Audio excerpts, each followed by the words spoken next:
It definitely doesn't work to groups. Yeah. This meeting is being live streamed. Boom. Beautiful.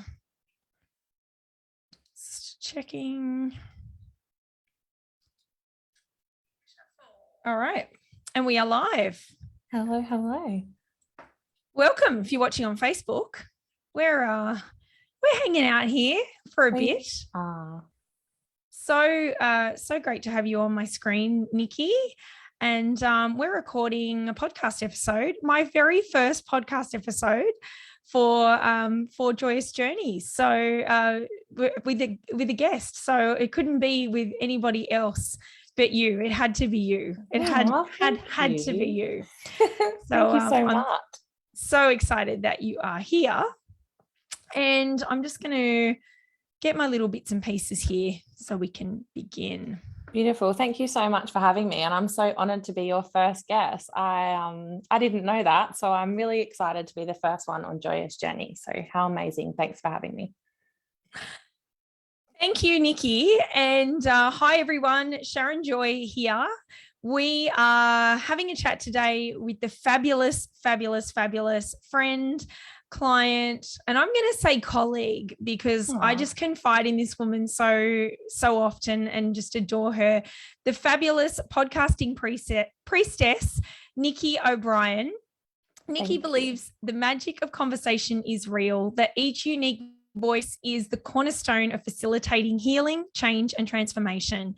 She calls herself the podcasting priestess, working with big-hearted, epic souls to connect more intimately with their audience through podcasting.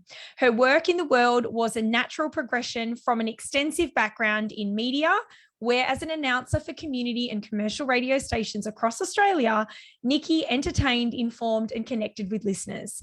She is deeply curious and a spiritual being housed in a delightfully human body. Galvanized by her unique willingness to grow, gather, listen, she helps others to fully embrace the self with compassion, love, and acceptance. She's also the creator of the binge-worthy and wildly successful podcast, Quintessential Being, offering fresh perspectives that cultivate awareness and invite acceptance so you can step into wholeness with sovereignty. Welcome, Nikki. It's so fabulous to have you on. Thank you. Thanks so much for having me. And wow, it is an experience to have your bio read to you, isn't it? I'm usually the host reading to the guests and they're like, oh, that sounds so beautiful. So thank you for that experience. That was awesome. I'm so glad to be here.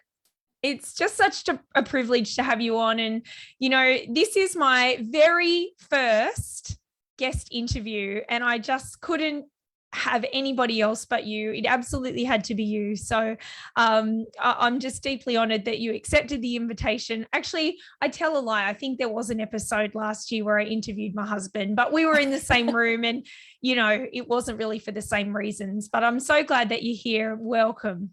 Thank you. Thanks for having me. I'm super excited for this chat. Well, we've already had a bit of an intro that your background is in radio and you went from radio into podcasting. I'd love to know, tell us a bit about what drew you to radio and the art of voice. So this is an interesting story. I have always been really attracted to breakfast radio, right? Like when I was a little girl getting ready for school, my mum used to always have the breakfast radio team on, like here in Adelaide. It used to be Craig and Amanda, and I can't remember the other man's name, James. And they were just I love learning about life through conversation. I always have. I've always overhearing my mum's conversations with her friends. And that's kind of what breakfast radio was to me as well. These people that I didn't know, but told these real life stories about what was happening in their lives and cracking jokes and talking about current events, but in not a totally newsreader way, but a way that's relatable and just connective as a human. And so, yeah, I always adored that. I love the banter. I love the conversation, and I loved learning about people's lives that way. And it wasn't until I went overseas, I'm lucky enough that my parents gifted me a trip overseas when I was turned 21, because I was a bit, of a lost not a lost soul, but I left school, I started uni. I didn't like what I was doing in uni, so I quit that. And so they gifted me tickets, like around the world trip or whatever, to go overseas. And I was like, okay, my mission was I was going over there and I was going to I knew I'd figure out what I wanted to do with my life. And so ended up going over there and randomly, traveled, did the whole thing, all the experiences, all those beautiful things. And then it struck me, I was probably about 3 or 4 months away from coming home. I had my ticket booked home and I was standing in the line for TK Maxx, which we didn't have TK Maxx over here at that stage. This was like, I don't even know how many years ago. But I was in the line with my best friend at the time, and we had met overseas, and we were just like bantering and back and forth, and everybody in the line was like laughing along with us, like they were enjoying our energy and our conversation and what we were doing, and we were kind of keeping everyone entertained because there was quite a big line, right? And it just kind of hit me like a light bulb, like, why don't I do radio? Like, why don't I be, on the radio? And like my goal was to get on a breakfast team because that's what I loved as a child. So I touched down back in Australia and then got some contacts in some commercial radio stations here in Adelaide and sort of had meetings with them and chatted about my pathway in and how I could make that happen. And then the kind of rest was history. But I ended up getting my dream gig as a breakfast radio host. And I was doing that in Mildura. And, as all good life things happen, I hated it. I worked, like, Sharon, when I tell you I worked hard, like I worked so hard to get there. I had like 3 jobs because, I was working up until that stage. I was working volunteer at a community station. I'd done a little bit of work for Austereo, like just casual announcing, but this was my first full-time gig, full salary. And moved out there and I hated it. I had to be a cardboard cutout. I had to represent the 50% of the listenership, opinion wise. Like there's lots of other stuff in radio that you don't really know about, when you're just a listener, but you have to represent all opinions. And so my co-host, he was a male, he got to choose what his opinion was, and I had to have the other opinion. And I had to report on celebrity gossip because I was the female, and, and all those things they just kind of broke my soul a little bit. Like I wasn't in it to recycle the news, to look up news.com.au, which is what we used to do in the morning, and have a look at the headlines and then talk about that. Like I was in it to have, these beautiful soul conversations that I get to have now. And so I quit. And I thought I would never go back to radio. I thought I would never get to do broadcasting again. In all honesty, I was like deeply heartbroken, because it was something that I really loved. And then I had my son not long after that. And through, life and experiences and stuff like that, podcasting became a thing. And because I had left my son's dad and had a lot of healing to do, and I didn't have the resources as a new single mom to go to a lot of therapy and do lots of energy work and all that kind of stuff, I knew that one of my superpowers was interviewing. I loved interviewing. Like when I was in radio and I used to interview, I remember interviewing like Neon Trees and September and, Arj Barker and people like that. And they would always say to me at the end, like, oh, I loved like being interviewed by you. That was awesome. You're so refreshing. Because, they have press days where they do it one after the other. And so I knew that that was one of my superpowers. So my way of sharing with the world and healing myself was start my own podcast, talk to the people, ask the people that I want to talk to heal myself, to heal my brain, to love and accept myself more. And that's how it started. Sorry, that's a very long story, but it's an incredible story. Yeah. Not only do you have the art of asking questions, but you have the art of story. I love stories. They're so powerful in changing lives, and I think it's your evidence, right? Absolutely. And that's exactly that's why, that's the first line in my bio, because I deeply believe in the magic of conversation. From a very young age, I've always known that you can learn so much through listening. You can just, even listening to 2 people talk, you can resonate with the things and you can see a different perspective. And that gives you, it's like a balm to the soul. Like that's what I was seeking then. I felt completely broken. I felt like I was never going to be whole by myself. I had this new, 6-week-old baby, and I was like, how am I going to do this? And so that was like, I knew that I needed access to great minds and people who had really overcome massive challenges in their life, because if they can do it, I can do it. And so I set about on that mission, and that's where Quintessential Being came in, and now the rest is history. I love that. And I want to talk a little bit more about Quintessential Being a little bit later in the interview, because, it's such a great podcast and so worth listening to. But, I know a lot of my listeners will be, those women who are in soul-led businesses, coaches, healers, soul-led consultants. Podcasting has become such a thing. It's so, I want to say, almost necessary as a piece of content, that it makes a lot of sense that people start podcasts. I know that you've supported loads of women to start their podcasts as entrepreneurs and launch, onto the stratosphere. I want to know, is the juice worth the squeeze, Nikki? Like, I really want to know, have you seen those women entrepreneurs and their businesses change as a result of podcasting, and how have they changed? Oh, absolutely. The juice is absolutely worth the squeeze, but it's a long game. It's like not one of those. I have maybe in one case seen where like it's absolutely like they've hit the charts, as soon as they launched. But in terms of a long-term, amazingly like grounded marketing strategy for their business, absolutely it works. Like some of the best achievements that I've celebrated with my clients, like one of my clients made a $5,000 sale from one episode. One of my clients landed a national radio guest gig because he had a podcast. And so they knew that he was versed to speak about, and speak on a public platform, right? And so they like reached out to him because he had all his stuff everywhere. And he was like, yeah, of course I'll come and be on your panel, which was amazing. One of my clients has been picked up by a global podcast host platform. His podcast has been picked up by their, like, that's a leader in his field.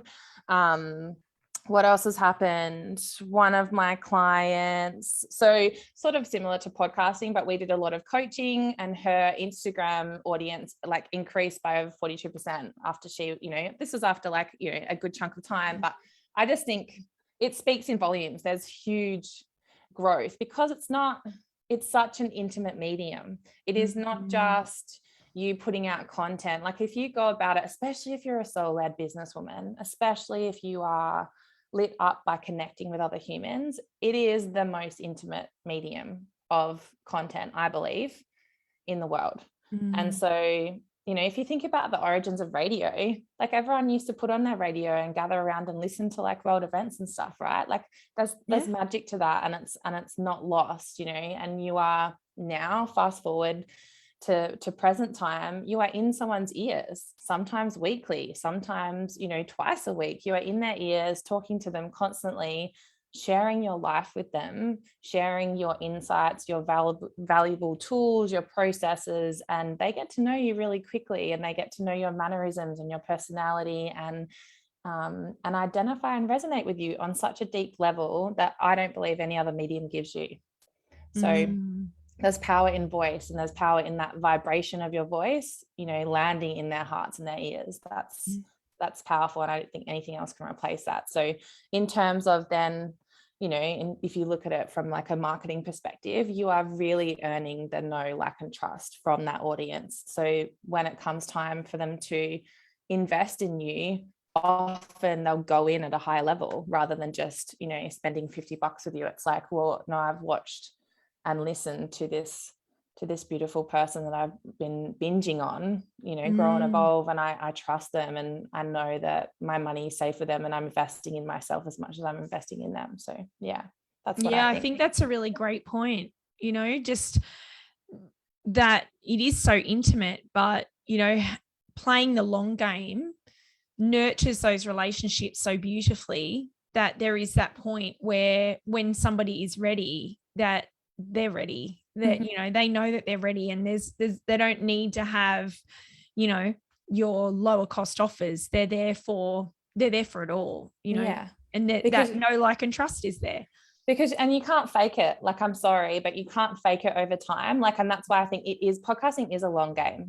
They'll probably consume you for about minimum 6 months. Sometimes you get those like straight off the bat, but, consume you for 6 months to 18 months. And then they know you cannot fake for that long, like what you're about. There's a lot of talk in the coaching industry, especially about, not so great marketing tactics and all those, the smoke and mirrors kind of thing. Whereas podcasting it cuts all that out, because they really get to know you.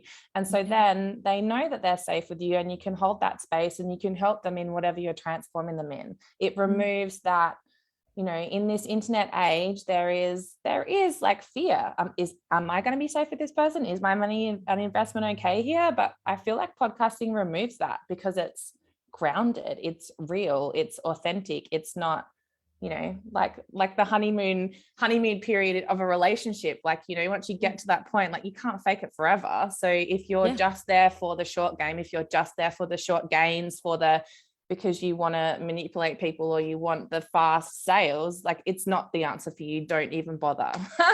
Like, we don't want you in the podcasting world. But if you are genuine about investing in your audience and giving value, 100%, this is for you. And, I think that the internet's such a noisy place, and social media especially has become so noisy that, having a podcast means that people, when they go to their podcast app on their phone, they're there with intention and purpose, far more than the habit that has become social media. They've gone there to listen to somebody who nourishes them in some way. So, I know myself, I've always got a podcast running when I'm in the car, or an audio book. Yeah. And, it's so accidental that I end up binging on, one person's podcast, because it automatically rolls over to the next, and then the next, and the next, and the next. And before I know it, I've consumed, 5 pieces of content from that one person. And, but I haven't had the distraction of social media, so I think that that's a really great point is, with so much noise in the internet being such a busy place, it just makes sense to, to have people there. But you're seeing some amazing results, like, Yeah. And that's what I love, to be honest. And, just from a baseline perspective, like, your confidence grows so much. Your confidence grows. Like, if you are in business, there's no way that you're in business and can't be seen and heard, right? Like, if you want to go anywhere in business. And so podcasting, I feel, is like a really gentle way for you to actually increase your confidence and step into that next level, like, world-class charismatic speaker. You can really, it's a skill that you hone and refine and practice, and every time you do it, you get better and better. Like, my clients often, there's like fucking freak outs, like, we're freaking out when we first launch, right? Like, it's big. You're like, who am I to start a podcast? Like, it's real. It is not one of those, it is real. And everyone on the planet feels it. I felt it when I was launching my podcast. Like, little side tangent here. When I first started my podcast, I started on my mobile phone, just on the Anchor app, and I was putting out like 6-minute episodes, right? Like, just a few of them. And I remember sitting down really clearly. I was at my uncle's house, and he was having a big barbecue with like the whole family around. This was like pre-COVID days, right? And the whole family was there. I was like, back in the day, it was like 30, 40 people. And we were sitting around this like big central table. And I was sitting like opposite him, and he was like, "Oh, I was listening to your podcast the other day. It was like amazing," and because I was just posting it on Facebook. And I was like, "Thanks, awesome." And then completely freaked out and didn't release an episode, like stopped for like a year and a half, I reckon, because I got called out in front of like all my friends and family in a good way. Like, he was being really lovely about it, but I totally crumbled. I was like, I wasn't ready to kind of step up to that plate, so to speak. And so, and I have broadcaster experience. I'm used to sitting behind a microphone. I love like big radio desks. Like, so if I feel that, like, it is real, and it's something that you have to move through, I think, in order to hold yourself through that process, because because it does pay dividends down the line. Absolutely. Absolutely. So, like what I'm hearing is essentially it's a way that people can overcome potential fears of public speaking. Yeah. Because it's just you, and you're thinking from whether you're just hosting it just you, or whether it's a conversation like this, it's an audience of one. So you don't talk to the masses, you talk to like one-on-one, and so it's this really gentle way of kind of grounding yourself in that confidence, and really, I always tell my clients, by episode 5, it'll disappear. By episode 5, you will hit your groove. You will be like, oh, this is just something that I do now, like learning to drive a car. It's really scary at the start and you don't know what the hell you're doing. And that you'll get to that point where it's just automatic, but there's a little bit of messiness. There's a little bit of like holding yourself and kind of, okay, let's do this, coaching yourself. I've got lots of people who in my 0 to Launch course, I have like a whole module on this where I sit down and I do like a tapping, EFT tapping with you, because it does come up. Like, who am I to do this podcast? Who am I to, step up to a platform like this? And you have to hold yourself through that, like feel the feelings, but know that it's lies. Know that everybody feels this way, and your brain's lying to you.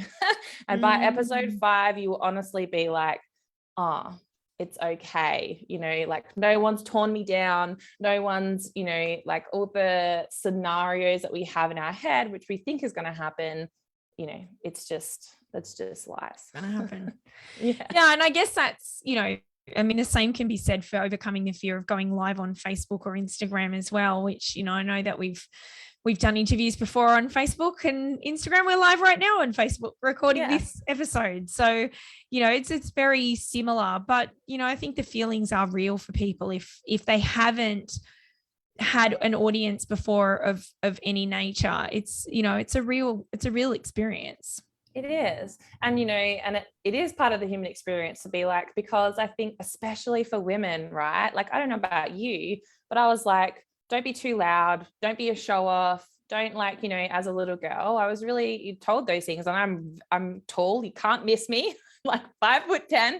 So there is all those mindset things to kind of overcome when you're going through this process, because it feels like you are putting yourself on display. But that's not actually, and one of the big key things that I say to my clients is, you're not doing it to put yourself on display. You're actually doing it because you want to share what's going on, and you want to help your audience. This is the free resource library for your audience to be able to start some of those transformations, to be able to move through some of those processes, to be able to think differently about themselves or their family or parenting or, relationships or business or whatever it is. You're here for them. You're not here for you. So when you're really in it and it feels like your brain is screaming at you, it's really important to kind of sit down and kind of write out, what are the transformations that you're hoping to get, that you're hoping your audience will get from these, because that really just takes you out of that, oh my gosh, what am I doing kind of situation, and puts you in like standing in your power. And yes, this is what I'm here for. And especially because women, we love to help, we love to serve, right? That's part of our makeup. So it's a really easy way to switch out of imposter syndrome and into, this is why I'm doing this. Yeah, absolutely. So, that's a great tip. My next question was, what are your best tips? So far we've got 2 amazing ones. 1, play the long game. Yes. And, and 2, really just know that you're going to get through this with, some mindset by episode 5. Yeah. Show up as in the energy of service for your people. Any other great tips for people who actually want to start a podcast? Sure. For starting a podcast, I think the first thing you need to do if you want to start a podcast is make a solid plan. Like, so many people start a podcast and then pod fade because it's time consuming. I'm not going to lie to you. I'm not going to sit here and be like, oh, it's fine, like you can do it. It takes time. It's content creation. There's no short way to do it. So it doesn't have to be complicated, and you do not have to be a tech whiz to do podcasting, but you need to have a solid plan. Write down your first podcast episodes. Like, I normally sit down with my clients and do the first 10 at least. We write down what topics we're going to be talking about, and then we actually sit down and put it in their calendar. You need to put that shit in your calendar. When are you going to record it? Normally the episodes take between half an hour to 45 minutes. So then you need an hour for recording, because you're going to have some nerves. You're going to feel like a dickhead when you first get on and say, hi, everybody, welcome to my podcast. So make sure you've mapped out that time, you put it in the calendar, and you stick to that recording time. Then you get it done. And then once you get that first one under your belt, you're like, okay, got the second one. So with the clients that I work with, unless you're really like in a weekly rhythm where you want to do it weekly, the best way to do a podcast is to batch record. Right. Because once you get yourself into the flow of recording, you can, I don't know whether you find this just in social content, Sharon, but like once you're in the energy of creating, it's kind of like it takes on a life of its own. So utilize that, hone that, harness that energy, and bang out, 3 episodes, one after the other, whether you're sitting down and doing it yourself, like doing solo episodes, or whether you're booking in interviews. Like I always advise to sort of do back to back and do 3 of them at least, so that then you've batch recorded, and then you can, edit the podcast episodes, whether you're going to edit them, do the show notes, and then schedule them in. All the media hosts now have you can schedule it out, so you can literally put in, 10 to 12 episodes, sort of set and forget. And then it's a matter of like launching, you've got free energy to promote, to tell the people on the platforms, on the email list about the episodes, so that your content's then being received. Like you put a lot of hard work into it. You don't want it to just kind of like fall flat and be like, oh, well, that doesn't feel great. Like you need to have energy left over to tell the people about the things and where they can find you. So yeah, absolutely. I think that's such a great tip. And I started this podcast 2 years ago, and it's just last year, I know I recorded some episodes, but it was exactly what you were describing, is I didn't have the plan for it.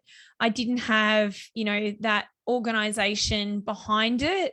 And so it fell over. Mm-hmm. I did do your masterclass at the start of this year, which, admittedly, here's the thing. It doesn't matter how far along the journey you are in anything, having someone who holds that container for you just is a different energy than when you have to come up with it, do it alone, especially when you're a solopreneur.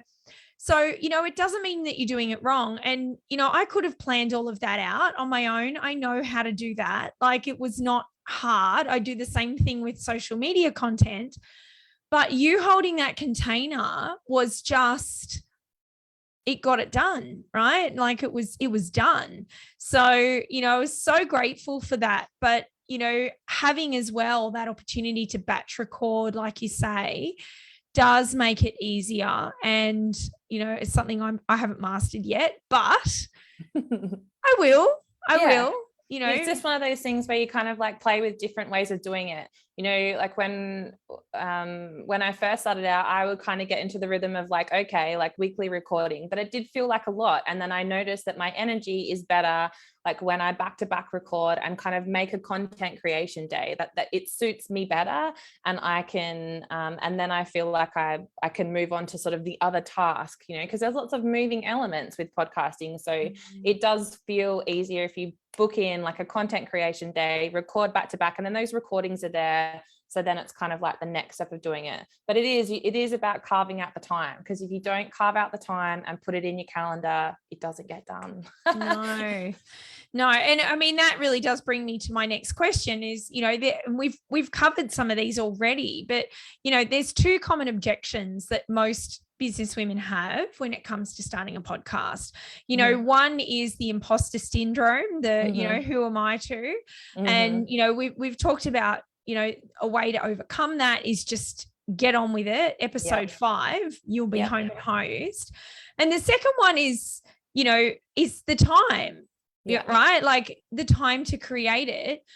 After we've recorded, after the batch recording, are there any other tips that you've got for us that could help people kind of systematize, if you like, so that might be something that they could outsource? Like, how can they leverage their time there so that maybe even if they're not getting someone to edit it, maybe if they edit themselves, what other things can they do to leverage their time, or, systems can they put in after the podcast is recorded?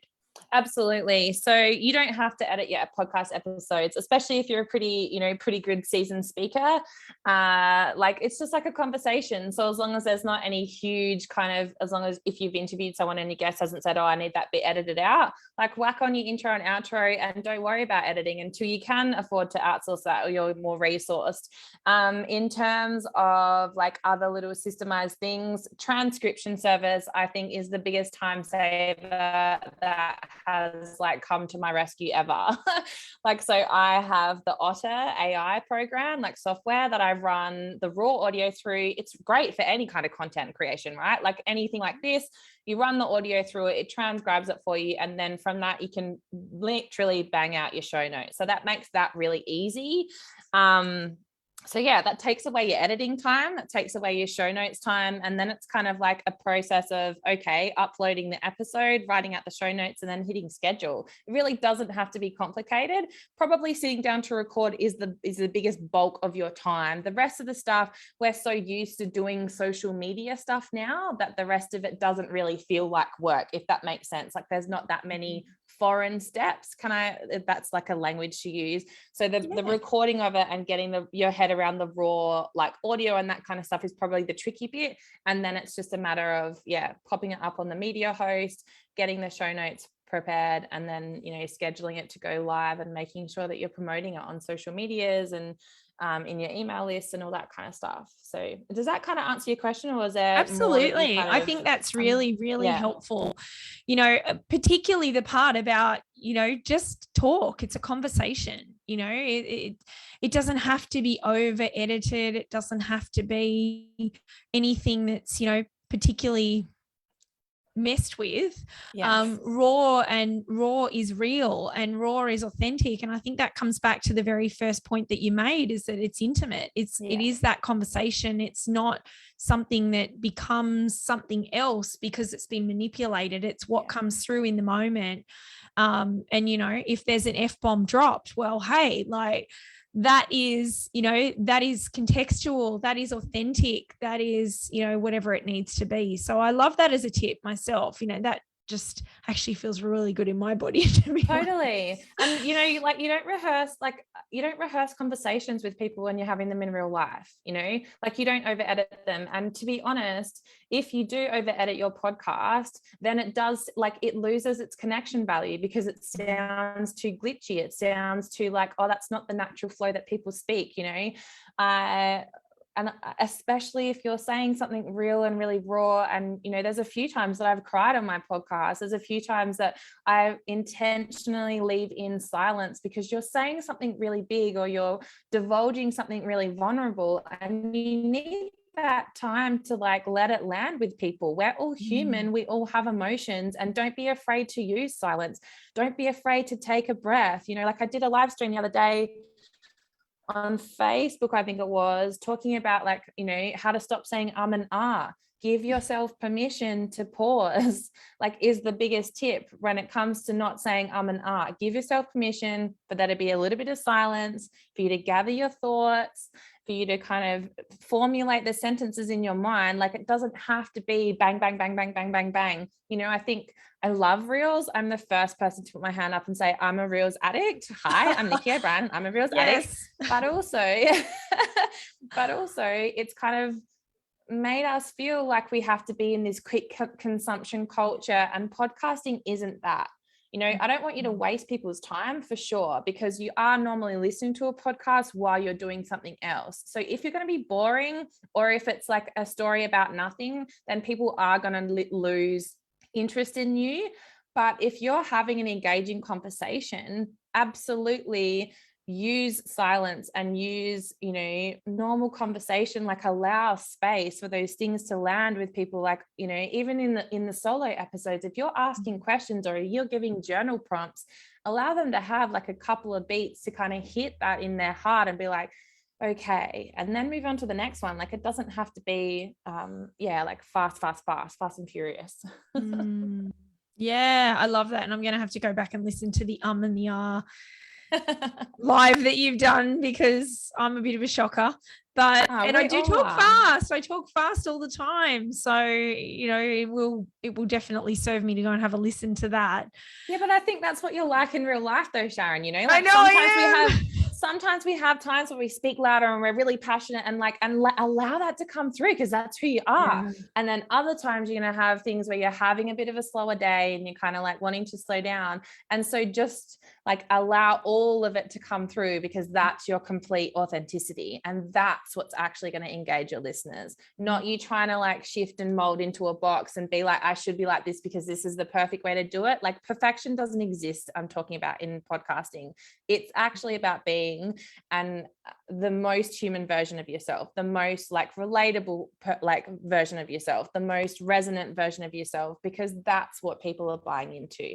They are buying into like learning something from you because they're coming because they want to learn something. This is the number one, like I can't remember the exact stat, but it's something crazy like 85%.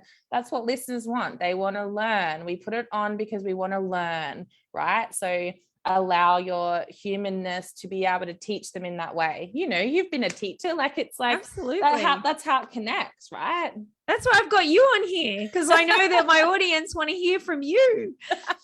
But it relates back to your connection with those those morning radio hosts that you could hear as a child in the car on the way to school every morning, or while you were getting ready, and just allowing those people to enter your world. I as I say, like I live in a regional area of New South Wales. So, when travel was more of a thing, I would spend a lot of time in the car. I was a sales rep at one stage, and, I was moving up and down the east coast of Australia, and those books that I would put on, or those podcasts I would listen to, it was like you've got a friend in the car with you. Yes. It is so intimate and personal that it is, not over editing, and, being your authentic self is huge. Yeah. And I like the tips that I'll give for that is like, is what contributes, because if you're like close your eyes, and I don't know whether you've watched that Brene Brown series Atlas of the Heart. It was really interesting. It's on binge, and it's the best thing. It's like 5 episodes. I like bawled every episode. Love her to death. It was interesting though when she'd play certain things, you watch people like close their eyes, right? Because when you close your eyes, it's like you can take it all in, right? So when you're recording, the only thing to really pay attention to is if you have sounds of like the wind through the trees, like the leaves, or the birds singing, or, something in the background that's kind of like, that's adding to the ambiance of what is going on, that's okay. It's only when you're going to have something that's interrupting, like a lawnmower or, angle grinder. Yes, so I literally had my neighbor start an angle grinder 15 minutes before we jumped on to record this podcast. I'm sure he's building Noah's Ark. He's been building for weeks, and heck, we've had 7 weeks of rain here, so maybe he is building an ark. Maybe. My feet are now all muddy because I had to trudge out the back to try and call over the fence to say, hey, can you just give us 45 minutes?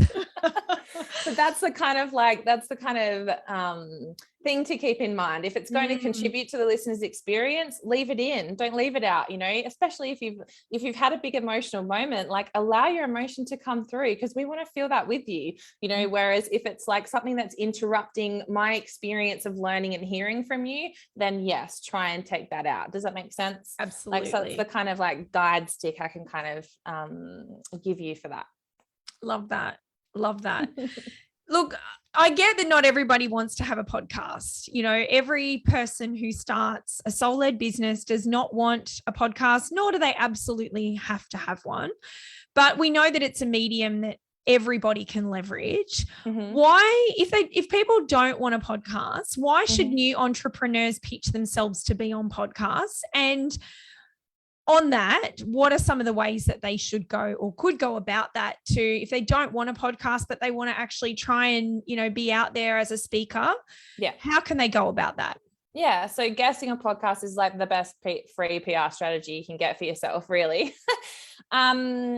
So like, why should they pitch? Because it's Yeah. a really, Or like, you know, what's the benefits? Like, how can they leverage podcasting even if they don't want their own podcast, you know, to get themselves out there? Like, how can they leverage that?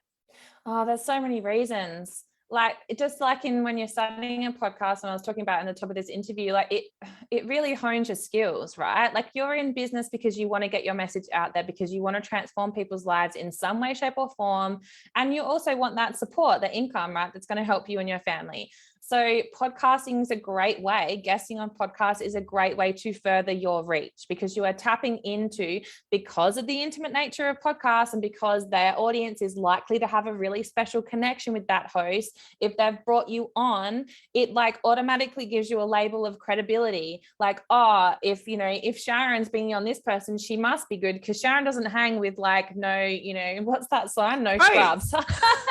Like, she doesn't hang with no scrubs. So they must be pretty good. So that's one of the reasons why you should do it. It hones your speaking skills. It gets you out to more people. It widens your like organic reach. Like, you just get to go on and have this amazing conversation with one person, with a host, and then your message gets carried out further and further. And then they can, come and follow you. They engage with you. They like you more. Then they end up in your world, in your orbit. Like, that's kind of the nutshell version of it.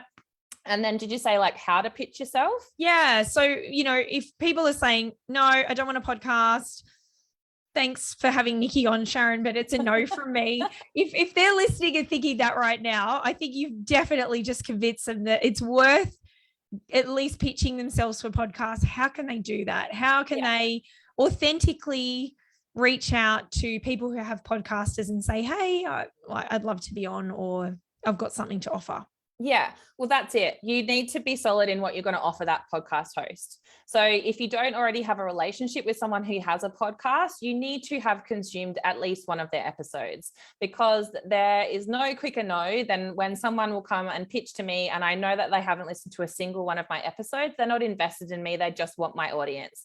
And I am fiercely protective, like a mama bear of my audience, right? So that's like a bit of a bullshit detector that you kind of have. Like, if you're going to pitch, have made sure that you've listened to their podcast. You're actually invested in them you think that they're pretty awesome too. It's not like you're just trying to get your word out there. You're actually, because guesting on them, there's this beautiful exchange that happens. You are borrowing their audience and they're also borrowing your audience, because you're going to promote that podcast on your socials, with your email list, all that kind of stuff. If you're going to be a good guest, that's what you should do. You should promote the crap out of that podcast episode, because you're not only speaking to a new audience, but you're saying to your audience on socials, like, hey, like, I am at this level. I am like guesting on podcasts. This is real, right? So those kind of things. So if you're going in with a pitch, make sure that you have listened to one of their episodes and get really like defined about what it is that you love about them. Like when I pitch to big names that I've like kind of just been like, oh, could I ask them to come on my podcast? I get really real. This is what I love about you. This is why I want you on my podcast, because I think you're going to be amazing, for my audience. And I really love sharing like amazing women. So I get really specific about what it is about them, about like how they've transformed me. I tell them the personal experience of me, so that they can feel me. So it's not just cold hard, like, I haven't just had some PR company pitch to 50 podcasts to try and get my name out there. Like, this is about real intention, real relationships. Like, I just don't have time for like, if you're scrolling, Instagram and just trying to get as many as you can. And do you send that through email, or, do you recommend, I know, sort of like hanging out in the DMs is, becoming more and more common for collaborations and building relationships. How do you recommend that people should go about pitching? What medium should they use? To be honest, I do it mostly through DMs. I don't love that now it's getting not as good a rep. There is lots of people that kind of just cold jump in. But that's why I think it's important to have a little bit of a relationship with them first. Have you built a little bit of like commenting on some of their posts, or there's a bit of back and forth there already. So they kind of, and if you are going in cold on the DMs, make sure that you are telling them why you love them and what you love about them and how they've transformed you, because they can sniff it out, they can. And so if you're not giving all that kind of evidence, I guess you could say, then it's more likely to be a no. The other thing that you need to convey to them is what the offer, the gold that you're going to give their audience. So you need to understand and know who their audience is. Yes. If you're not going to pitch to someone who's got like a male audience, you need to pitch to someone who is in your audience, who you know that you can bring the goods for, right? And then if you get that yes, make sure you bring those goods. Make sure you leave it all on the table. Don't kind of like tiptoe around. And, we've all been on those webinars where there's like, they speak about themselves for like 45 minutes and you actually get no information. Like podcasting is not the platform to do that on, that's not the way we do things. So make sure you have got something great to offer their audience, and you are going to be completely authentically transparent in giving that to them. Does that make sense? Absolutely. And, just to sort of pick up on the mama bear vibes, like, you're absolutely right. If you have a business and you don't want to have a podcast, but you want to pitch yourself for podcasts, be the mama bear to your audience, whether they be on your email list or on your socials, because you're absolutely right. I will not have I won't go on people's podcasts who I wouldn't be willing to say to my audience, hey, like, look, I went on this person's podcast. They align with what I speak about. They're worth listening to. So be that mama bear to your audience, rather than, sort of flounder around all over the place. Flapping in the wind. Yeah. And I think that goes for any collaboration, right? Absolutely. Like it's because it is happening a lot, write down the list of 100 and reach out to every single one. Like, I just think I call bullshit. No, make sure there is some juice and some meat. This is an exchange. Honor that exchange. You are going to get something. They are going to get something. And it is give and receive. There is no, like, it's a win-win, right? Like, this is the world I want to see, where it's a win-win for everybody. Make sure that you share that podcast episode with your audience multiple times, not just on a post, but on stories and with your email list. And, and then again, maybe like when you're having a break over Christmas, or this podcast episode is on, like, just make sure you're, because I think, as you say, it builds credibility with your own audience that you are a guest on someone else's podcast. Even you can add that to your website as well. Absolutely. And, have a page where you're, I know for a long time, the episode that I recorded on Nourishing the Mother with Jules and Bridget, and having that I had that on the homepage of my website for months. It was there. And I know that people were clicking it. I know that people were visiting that link and having a listen to that episode.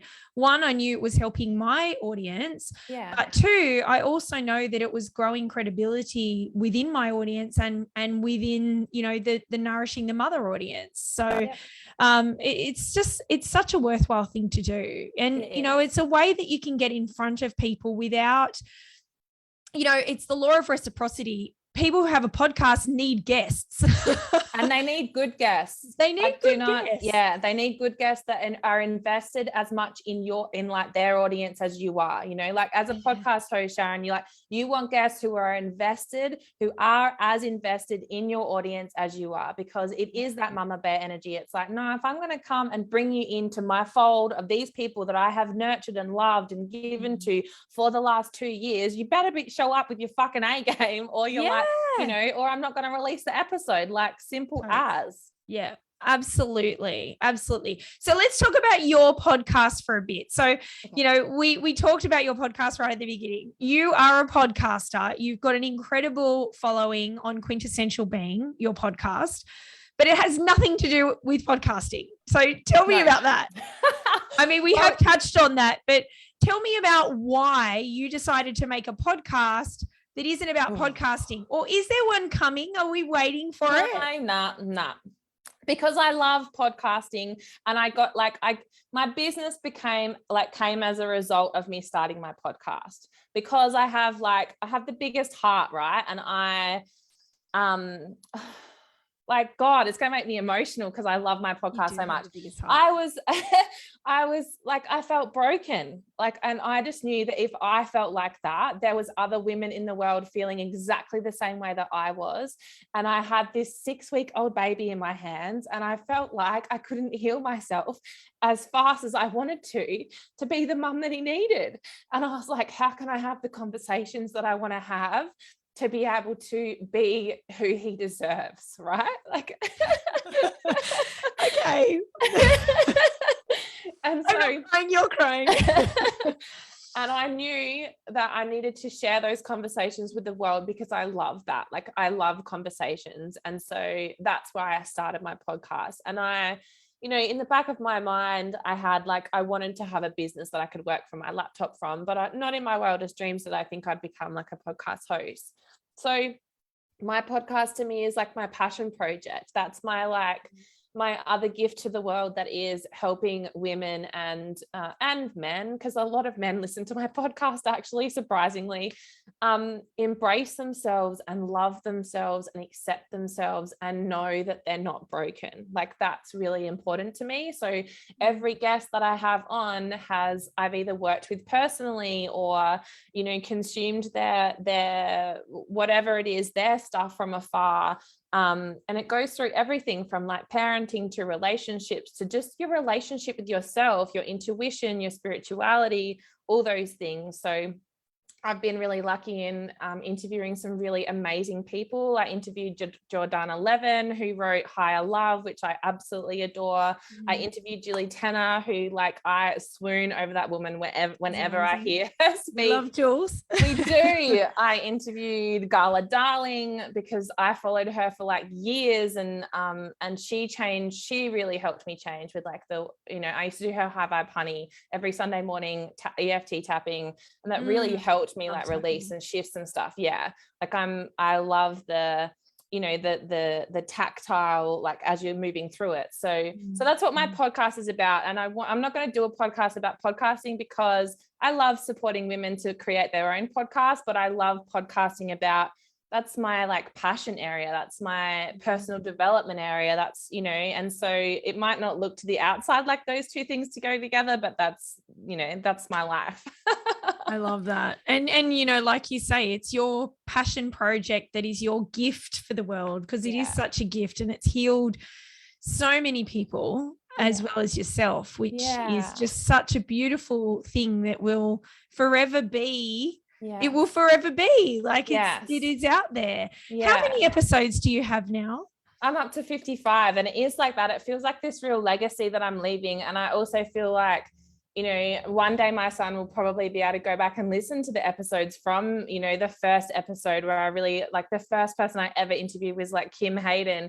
And she was the one who I did lots of sessions with, coming out of pregnancy after I'd given birth, And so I don't know, I feel like he will be able to understand some of the journey that I went through from a different perspective, rather than from his when he was when he was a little baby. So it does feel like my legacy. And I feel like podcasts are like that. When you do them with your full heart and soul, they really can be this legacy that you put out into the world to help humanity. And I know that sounds really woo, but that's what that is. It doesn't sound woo at all. It's so goddamn inspiring that, I'm thinking right now, if you're listening to this and you're not feeling totally jazzed about starting a podcast, do you even have a heartbeat right now? Like, because you've got me all fired up even more than what I am fired up about this. And I know that I've shared with you privately my struggles in getting this podcast back up and running. And, speaking is actually my medium. I'm a speaker. I am a speaker. And, I have been recognized as that right back, from when I was even in primary school, for different reasons. And it's just, it's felt like a battle, but I know the power of story.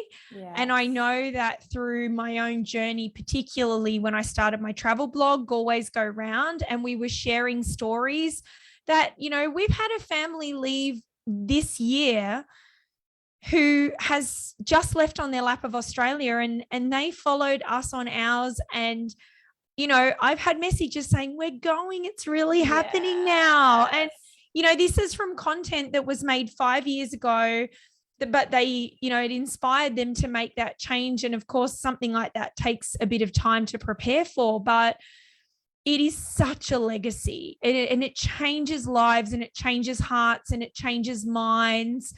It is just such a beautiful thing. So, I know that I'm totally inspired to keep going this time, thanks to you and, your, just your passion for this medium, but, your passion for helping women to get out there and do it, and the benefits of doing it, that the juice is worth the squeeze. 100%. And you're allowed to, like, can I also just give you a big permission slip that you're allowed to take a break? Like, I think that's really important to highlight, because it can feel like you have to, and it's been real the last 2 years, it's been real. Absolutely. So if you need to take a couple of months, like I last year as well, Sharon. Yeah, you took a big break, didn't you? I did. I took over 6 months off. I was like, I just didn't feel I was building my business. I was mumming a little 6-year-old, like 5-year-old then, but it's, and so allow yourself to take a break when you need it, give yourself time, and then jump into the containers or do the things that you need to do in order to, get back at it, because you will reignite that spark. You will plug that back in, and then you'll be like, oh, I'm back, baby. I'm here. I'm ready. You're absolutely right. I mean, the episode that my very first recording, which was a 5-minute body scan back in 2020, that still has the most number of listens on my podcast. Now, this is the thing about podcasts, is we have reach through SEO. So while you've laid those tracks down out on the internet, you can, if you need to take that break, and those tracks that you've laid are still out there, they're still reaching out to people around the world, even when you're not able to. So, I think that is, it's so important. And can I just say, hands up, it's the same for social media. Yes. I took a very light approach to social media for a number of months. Now, yes, it correlated with, some major stress that I had in my life at the time. It did result in a dip in income in my business. That's natural. I suffered from a bit of a lag. But you know what? With a couple of months of really solid, diligent focus, getting back on the horse, I've managed to get those cogs turning again. Yep. And here's the beautiful thing. The new people who are arriving in my world, all that content that I have created even before I took that break is still there, serving that them. People can go and receive. So, I love that you say that, Nikki, because it allows people to go, okay, yes, consistency is important, but it's not the goddamn hill to die on. Ever. It's not. And that's why you can do blocks. We've got seasons, we've got cycles. As feminine core beings, that's what we're used to, right? So use your season of, okay, I'm in the consistency and batching, and I'm in like the rhythm of it, and then allow yourself a break, right? And then plan for when you're coming back, and whatever it is that you need to do to get yourself back in that energy to kind of be like, okay, I'm ready to create. Like, it's, absolutely. You're, despite what the social media gods want us to believe, it doesn't die in the water. You still have downloads growing. I can't even remember how many weekly downloads.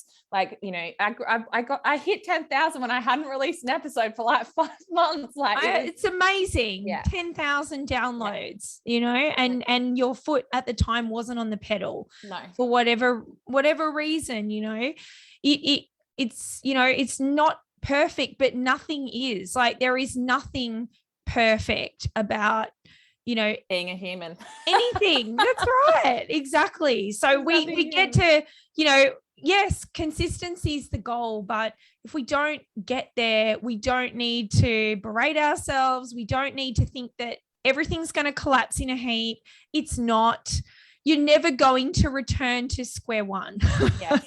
You'll never return to square one, because even when you get back on that horse, if you're hearing crickets and you get back on that horse, then guarantee you won't be hearing crickets for very long, because the momentum will pick up it will pick back up. So it it's worth it. absolutely does. Yes. So I've got true. 3 questions, Nikki, that I'm going to ask my guests on my podcast. So you're the first person that gets to test these questions out. They might be really shit. I hope they're not. No. I know they're not shit because you've seen them and you told me that those are really good questions. They are good questions. So here's the first one. How would your parents describe what you do for a living? And I put this question in because so many of my clients have gone from traditional businesses, lives, careers to going in their family's eyes completely off the rails. My dad does not have any clue what I'm doing. My mum would probably be horrified. And, it's just like, may her soul rest in peace. But, I don't think if I had a conversation with her after a period of time, she'd get it and she'd love it. But what are your parents? How would they describe? Don't get it. I mean, look, my dad would probably say to you, I don't know, she plays on the internet. She does something on the internet. She does something to do with podcasting, and God bless his soul. He shares, like, when I first started out, he would always share all of my Facebook posts and he is the one who's actually invested in me, in little bits and pieces along the way, not just in money, but also, will just those things, like he will share Facebook posts and stuff, even though I know he's got that sense of pride. He does. His little girl is going places in the world and he's super proud of that. Yeah. How cute is that? I love that. But it's so funny that you say that, because I'm actually gearing myself up for this conversation with my parents over the long Easter weekend, although I'm probably going to take a break off of social media for the Easter weekend.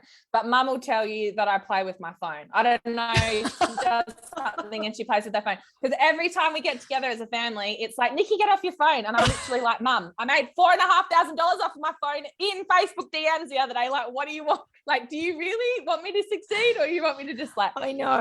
It is such a foreign concept, isn't it? For parents or family members, I know that my family doesn't get it. They're like, what is she doing? And they think I'm being bad-mannered. And it's kind of like, actually, I've got somebody who's ready to, to work with me. I need to having one of those sales calls. It just looks different these days than it did back then. Like I don't have business hours necessarily always, or sometimes when, you're taking that long break, you can't not answer those sorts of questions when you're an entrepreneur, or maybe you can, but maybe you've probably got, somebody doing that on your behalf. But yeah, I love that. Oh, good on Dad. And I'm gearing up. I know I'm gearing up for that conversation to be like, look, and mum loves the bonuses that come when I can, rearrange and drop everything that come and pick her up when she's in their car service. Oh, they love that, don't they? Yeah, but I'm like, but then other times, Mum, I have to, like you said, I have to have this conversation with this person. Like, I can't just leave it and come pick it up 6 hours later, because then that might be cold and they might have changed their minds. Not that, but it's like, when you're in that curious mindset, you would know this more than me, but when you're in that curious mindset and you're messaging someone to find out whether you're a fit for them, you want to have that conversation then, because otherwise it could be another couple of weeks before you're back around to that energy cycle of like, oh yeah, this feels good, this is something I want to do, So totally. Yeah, totally. Yeah. I mean, we want to, but that is the way that we serve our clients. I mean, we have to have boundaries. There's no doubt about that. But this is the businesses that we run. Often we do have balls flying all over the place. But that's super cute. So of course, this is the Joyous Journey in Life and Business podcast. And, I truly believe that everybody has a story, particularly just like your story, where, you had that more traditional role in radio, and then you went, okay, it sucked. There was a crisis or an aha moment that you were like, actually, this is not what I want. So I asked this question: what has been the most joyous part of your life and business journey to date? That's such a huge question. I'm going to be really corny. Oh, bring the corny. Do you know, I get to work, like my son's such a part of my life because I'm a solo mama, right? So it's a hard gig. It's a hard gig being a solo mama and running a business. Like it's not fucking easy. But we live really close to my son's school and we get to walk to school every morning and every like afternoon. And it's part of what I love, right? Because we get this 10 minutes in the sunshine, taking deep breaths and really like kind of being present and talking and preparing ourselves for the day. You know, like I often will speak to him about how do you want to feel today? What do you want to happen? What are you looking forward to? All those kinds of things, and then unpack it on the way home. And so some of my most joyous moments are with him, you know, where we're talking about what we want to create. And it happened the other day. I said to him, oh, babe, I really want like a big sale today. Mummy wants a big sale today. I want a new podcast client and rah, rah, rah. And he's like, yeah. And I was like, let's, you know, put out that wish into the universe, like that prayer kind of thing. And so we both did, and we're like feeling into things. And then I got to pick him up, and I actually, literally someone just jumped into my DMs and was like, yes, I'm ready. Sign me up. I want to do a whole thing with you. And so I got to then pick him up from school and be like, guess what? Like that wish, and celebrate with him. And, you know, and I love celebrating those moments with him. I think it's really important to like have that, not just a celebration, but him understanding what mummy does, because mummy stays home to work, and, you know, mummy works with a microphone and all that kind of stuff and my laptop. So I feel like it gives him context around, wow, like not only the layers of like, you know, I'm not saying that was manifesty, but like of, okay, like you actually get to speak out loud what you want. And then, you know, and sometimes the universe definitely delivers, right? And celebrating that and knowing that helping him understand that he's a part of it. So I feel like that's some of my most joyous moments. Yeah. I love that you share that with him, you know, that this is what mummy's going for today in her business. Yeah. You know, and he can be like, oh yeah, right. Probably doesn't have a whole lot of concept about but we have like a list of then, okay, what we're going to do when we hit those milestones, you know, we're going to do this and go to bounce, or we're going to do these. And so he gets to be a kid and be excited in it and kind of wrap his little 6-year-old brain around it. So that feels fun. It feels like teaching him the laws of attraction and manifestation. He'll be a master by 10, I'm sure. So he's already a master. He literally like say things, and then someone will rock up with it. And I was like, how did you do that, mate? But yeah. Amazing. Nikki, where can listeners follow and find you in all the places? Oh yeah, beautiful. So my website is quintessentialbeing.com. You can find my podcast there. You can find all my services and a little bit more about me, all my courses and one-on-one working with me. Or on the socials, it is Quintessential Being by Nikki, both on Facebook and on Instagram. Come and hang out with me. I'd love you to jump into my DMs. I love having conversations and all that kind of stuff. So please don't hesitate to ask me anything, because I'm more than happy to chat. I love a good chat. I can vouch for that. Nikki is just incredible when it comes to adding value. You know, the amount of questions that she asks in all of the places that I see you across the internet is just always bringing the value, but somebody who really knows her craft and does it exceptionally well in the most beautiful of ways. Nikki, it's been such a joy talking to you as my very first guest official on the Joyous Journeys in Life and Business podcast. Thanks for being here. I love your work. Much. Oh, I love you too, babe. It was an amazing chat. So thanks for having me. Thank you. Thanks for listening, everyone. I'll see you next week. Thank you, beautiful lady.